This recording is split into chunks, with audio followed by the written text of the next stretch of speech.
Je venais d'emménager dans ce grand manoir et j'étais déjà seul. Depuis mon arrivée, je ne cessais que de déballer mes cartons et monter certains meubles. Malgré cela, je m'ennuyais. Heureusement, la télévision m'occupait. Enfin, je la regardais souvent le soir, après ma journée de travail. Le temps passait. Quelquefois, la télé grisaillait, et avec elle s'accompagnaient des bruits qui provenaient d'une pièce. De la pièce qui trônait au fond du couloir et qui m'était impossible d'accès. Lors de ma visite pour acheter le manoir, on ne me donna pas l'occasion d'aller voir ce qu'il se cachait derrière cette pièce. Au début, les bruits qui provenaient de la pièce ne m'inquiétaient pas. Pour moi, c'était des animaux. Mais à chaque nuit, les bruits s'intensifiaient et devenaient insoutenables. Après une nuit horrible, je me suis décidé de sortir avec des amis pour me détendre.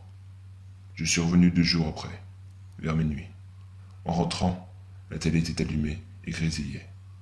L'horloge ne marchait plus et les bruits provenant de la pièce étaient bien plus étranges que d'habitude.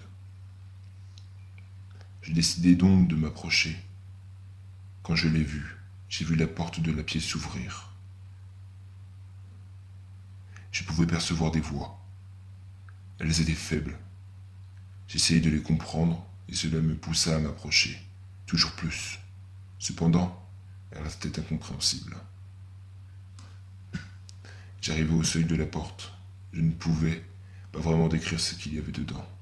C'était le noir complet. Je pénétrai donc à l'intérieur de la pièce.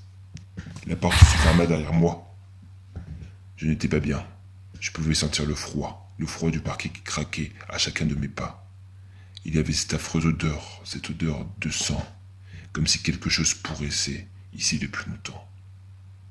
Je décidai d'allumer la lampe torche de mon téléphone et de regarder autour de moi. Je vis une silhouette en passant la lumière dans le coin d'un mur.